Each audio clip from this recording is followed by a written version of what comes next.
और इसी बीच आपको बता दें, इजराइल और ईरान के बीच लगातार तनाव बढ़ रहा है। वहीं अमेरिकी राष्ट्रपति जो बाइडेन की फोन पर बात होती है इजराइल के प्रधानमंत्री बेंजामिन नेतन्याहू से और विचार विमर्श किया जाता है, क्योंकि ईरान ने जिस तरह से इजराइल पर हमला किया है इसको लेकर एक ठोस रणनीति बनती है कि अब आगे क्या करना है, प्लान ऑफ एक्शन क्या रहेगा। लेकिन इसी बीच सबसे खास बात यह है कि अमेरिका ने इजराइल को सलाह दी है कि वो यानी कि इजराइल ईरान के जो परमाणु ठिकाने हैं वहां पर हमला ना करे। कैसे, क्या खबर है, इस रिपोर्ट में देखिए।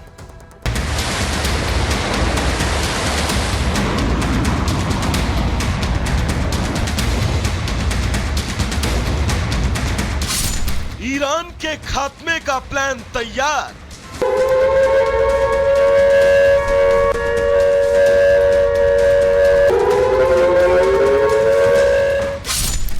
क्या होगा नेतन्याहू का अगला वार? अमेरिका होगा इजरायल का मददगार। ईरान के 180 रॉकेटों का जवाब देने के लिए इजरायल बेचैन है। ईरान का एक हमला तो जैसे इजरायल पर किसी कर्ज की तरह है जिसे वो किसी भी हाल में उतारना चाहता है। हालांकि इजरायल पहले ही साफ कर चुका है कि वो अमेरिका से सलाह मशवरा करने के बाद ही ईरान पर हमला करेगा।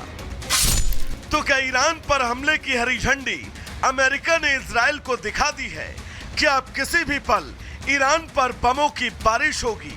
ये सवाल इसलिए क्योंकि बुधवार को इजरायल के पीएम नेतन्याहू ने अमेरिका में एक फोन किया। फोन अमेरिका के राष्ट्रपति जो बाइडेन को किया।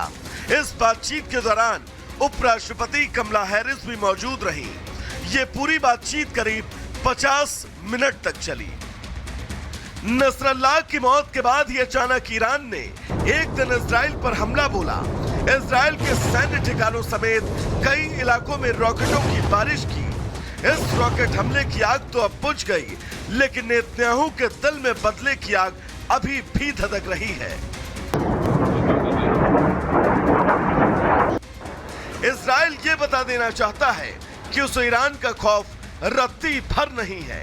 इजरायल के रक्षा मंत्री गैलेंट ने भी साफ शब्दों में कह दिया, ईरान ने जो हमला किया था उसके विपरीत हमारा हमला घातक और आश्चर्यजनक होगा। वे समझ नहीं पाएंगे कि क्या हुआ और कैसे। अब इजरायल की सेना ईरान पर हमले की तैयारी कर रही है, लेकिन लेबनान की जमीन पर महाविनाश जारी है। एक तरफ मिसाइल और रॉकेट आसमान से हिजबुल्लाह के गढ़ को तबाह कर रहे हैं, तो दूसरी तरफ ग्राउंड ऑपरेशन में हिजबुल्लाह के आतंकियों को नेतन्याहू की ब्रिगेड जहन्नुम पहुंचा रही है। इजरायल के प्रचंड वार से हिजबुल्लाह तबाह हो गया। चीफ से लेकर कई सीनियर कमांडर ढेर हो गए। लिहाजा इजरायल की मार से कराह रहे हिजबुल्लाह ने अब लेबनान में युद्ध विराम के प्रस्ताव का समर्थन किया है। हमास और हिजबुल्लाह इजरायल पर हमला करने का खामियाजा भुगत रहे हैं और शायद ईरान को भी ये खामियाजा जल्दी भुगतना पड़ेगा। इंतजार है तो बस अमेरिका के ग्रीन सिग्नल का। रिपब्लिक भारत।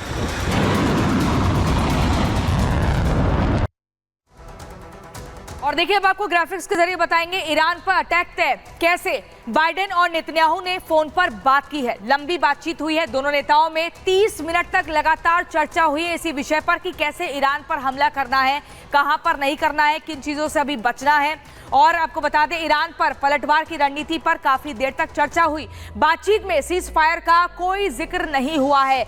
इजरायल ने पलटवार की जानकारी यूएस को दी है। ये हमारे सूत्र हमें बता रहे हैं कि कैसे पलटवार करना है, इसकी जानकारी इजरायल ने यूएस को दे दी है। सूत्रों के हवाले से जानकारी मिल रही, क्योंकि इजरायल यहाँ चुप बैठने वाला नहीं है। जो ईरान ने हमला किया है इजरायल पर, उसका मुंह तोड़ जवाब दिया जा रहा है। और इजरायल ने कहा था कि जो परमाणु ठिकाने हैं उसको निशाना बनाएंगे, इसके अलावा जो तमाम चीजें, जो बिजली विभाग है, इनको निशाना बनाएंगे। लेकिन यहाँ पर जो बाइडेन कहते हैं कि अभी परमाणु ठिकानों पर हमला करने से बचना होगा। अगली खबर आपको अंजलि बताएंगी। तो अब हम आपको बताते हैं कि आखिर इजराइल का इंतकाम, हिजबुल्लाह का काम तमाम, आखिर क्या क्या तस्वीरें वहां से निकलकर सामने आ रही है। इजराइल क्योंकि लगातार हिजबुल्लाह पर अटैक कर रहा है और इजराइल के हमलों से पूरा लेबनान दहला हुआ है। अब तक 2000 से ज्यादा लोगों की वहां पर मौत हो चुकी है और इजरायली हमले में 10,000 से ज्यादा लोग घायल हो चुके हैं। पिछले 10 दिनों की अगर बात करें तो आईडीएफ ने 1100 हमले किए हैं। इजरायली सेना ने 1100 हमले किए हैं और हिजबुल्लाह ने भी इजराइल पर कई रॉकेट दागे हैं। पूरी कोशिश हिजबुल्लाह की ओर से भी जारी है। रॉकेट हमलों में इजराइल के 2 नागरिकों की मौत भी हो चुकी है और इजराइल के शहरों पर 20 रॉकेट दागने का दावा भी हिजबुल्लाह की ओर से किया जा रहा है। और दूसरी खबर हम आपको यह भी बता रहे हैं लगातार, क्योंकि इजराइल ईरान पर भी अटैक करने की पूरी तैयारी कर चुका है। एक तरफ लेबनान में तो यह देखा ही जा रहा है कि हिजबुल्लाह की कमर तोड़कर रख दी है, लगातार अटैक किया जा रहा है और अब ईरान पर भी अटैक करने की पूरी तैयारी की जा रही है। तो देखिए, लगातार हम आपको बता रहे हैं कि कैसे क्या कुछ रणनीति इजराइल की तरफ से बन रही है और यहाँ पर ईरान पर जो है पलटवार इजराइल निश्चित तौर पर करेगा। इसको लेकर अमेरिका के साथ विचार विमर्श हो चुका है, सूत्रों के हवाले से जानकारी मिल रही है। अब कितना जबरदस्त ये पलटवार होता है, कैसे हमला होता है, किन यहाँ पर तकनीकी हथियारों का इस्तेमाल किया जाता है, कौन सी मिसाइलें होंगी, ये देखना होगा और कैसे काम तमाम होता है ईरान का, ये भी एक बड़ा सवाल है। इस रिपोर्ट में देखिए।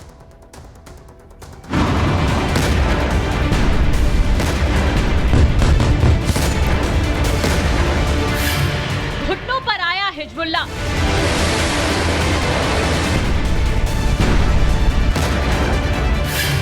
युद्धविराम की लगाई गुहार। आईडीएफ के खौफ, बिना लीडर हिजबुल्लाह। युद्ध विराम, युद्ध विराम, युद्ध विराम। इजराइल की मार से बिलबिलाया हिजबुल्लाह, अब चाह रहा है सीज फायर। इजराइल की मार से करा रहे हिजबुल्लाह ने लेबनान में युद्ध विराम के प्रस्तावों का समर्थन किया। हिजबुल्लाह ने कहा कि बातचीत के जरिए युद्ध विराम का रास्ता खुला हुआ है। हिजबुल्लाह के नईम कासिम ने अपने भाषण में कहा कि वो युद्ध विराम को लागू करने के प्रयासों का समर्थन करते हैं। ये पहली बार है जब हिजबुल्लाह ने लेबनान इजराइल सीमा पर लड़ाई को रोकने के लिए गाजा में युद्ध की समाप्ति का उल्लेख नहीं किया। इससे पहले हिजबुल्लाह की पहली मांग गाजा में सीज फायर की हो रही थी। कासिम ने कहा कि हिजबुल्लाह लेबनानी संसद के अध्यक्ष नबी बेरी की लड़ाई को रोकने के प्रयासों का समर्थन करता है। कासिम ने अपने संबोधन में कहा कि हम युद्ध विराम के नाम पर बेरी की तरफ से की जा रही राजनीतिक गतिविधियों का समर्थन करते हैं।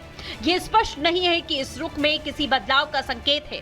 1 साल के बाद जब समूह ने कहा कि वो गाजा में इजराइल हमास युद्ध के दौरान फिलिस्तीनियों के समर्थन में लड़ रहा है और वहां युद्ध विराम के बिना नहीं रुकेगा। ये बयान हसन नसरल्लाह की हत्या के बाद आया, जो दशकों में इजराइल के लिए अपने दुश्मन को दिया गया सबसे विनाशकारी झटका है। हिजबुल्लाह ने हाशिम सफीद्दीन को चीफ बनाया, लेकिन इजराइल ने हाशिम सफीद्दीन को भी मौत की घाट उतार दिया। अब हालात ऐसे ही कि कोई भी हिजबुल्लाह का चीफ बनने से घबरा रहा है। उन्हें डर है कि चीफ बनते ही इजरायली सेना का कोई मिसाइल उनके ऊपर कहर बनकर टूटेगा। गाजा में पिछले साल 7 अक्टूबर के बाद इजरायली हमलों में मरने वालों की संख्या 42,000 को पार कर गई है, जबकि लाखों लोग अब तक घायल हो चुके हैं। हिजबुल्लाह ने पहली बार सीज फायर की मांग क्यों की, इसका अंदाजा इजरायली प्रधानमंत्री बेंजामिन नेतन्याहू की इस ताजा धमकी से बखूबी लगाया जा सकता है। नेतन्याहू ने अपने ताजा वीडियो में लेबनान को कहा, अपने देश को हिजबुल्लाह से मुक्त करो ताकि लेबनान फिर से फल फूल सके। लेबनानी और इजरायली बच्चों की आने वाली पीढ़ियों को युद्ध के बारे में पता न चले और न ही रक्तपात का। इतना ही नहीं, नेतन्याहू ने कहा कि ये लेबनान के लोगों के लिए एक संदेश है। लेबनान को क्या हुआ? अत्याचारियों और आतंकवादियों के गिरोह ने लेबनान को तबाह कर दिया। लेबनान में आज अराजकता है, युद्धग्रस्त इलाका है। लेबनान के खर्च पर ईरान के हितों की पूर्ति के लिए हिजबुल्लाह ने लेबनान को गोला बारूद और हथियारों के भंडार और एक जाली ईरानी सैन्य अड्डे में तब्दील कर दिया है। Bureau report, Republic.